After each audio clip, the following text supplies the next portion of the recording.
If you never follow trends, people think they understand you.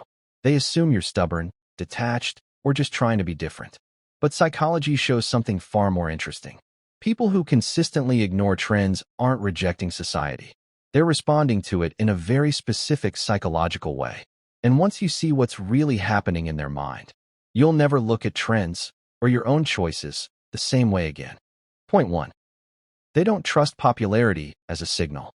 Most human behavior runs on social proof. If a lot of people believe something, the brain quietly assumes it must be correct, safe, or valuable. That's why trends spread so fast. They remove the need to think. Most people assume ignoring trends is about confidence, but that's not the real reason. But people who don't follow trends interpret this signal differently. Instead of asking, "Why is everyone doing this?" their brain asks, "What made this popular in the first place?" This small difference matters. Popularity doesn't automatically feel like proof to them. It feels like a variable that still needs explanation. Psychologically, that makes them less reactive and more resistant to emotional momentum. But that's just the surface layer, because ignoring social proof isn't really about independence. It's about how someone protects their sense of self. Point 2.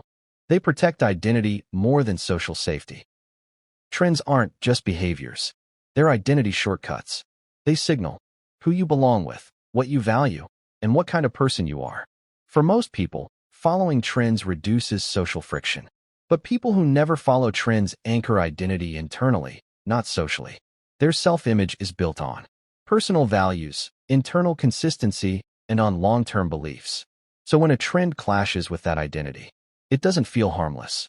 It feels psychologically misaligned.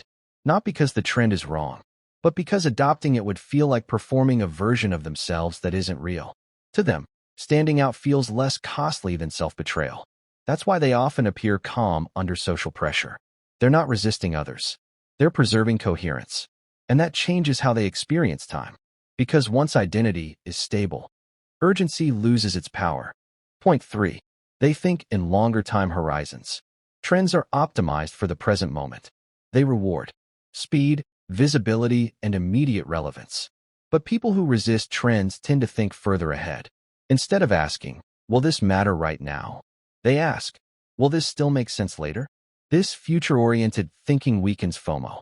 Short-term popularity doesn't outweigh long-term alignment. Psychologically, this is linked to delayed gratification and higher tolerance for social discomfort. They're willing to look outdated today to avoid regret tomorrow. But here's the part most people miss. They're not anti-trend. They're anti-noise. Point 4. They wait for meaning to settle. People who never follow trends don't reject everything new. They just wait. They let hype fade, signaling disappear, and real usefulness reveal itself. Only then do they decide if something fits their life. This is why they often seem behind at first, but strangely stable later. They skip the chaotic phase and enter when clarity replaces pressure. They're not missing out. They're filtering. So if you've ever felt disconnected from trends, it doesn't mean you're out of touch. It may mean you don't confuse popularity with truth. Your identity is internally anchored, and your decisions aren't rushed by social urgency. Trends come and go, but the real question isn't whether you follow them. It's why you feel pressure to in the first place. And most people never stop to ask that.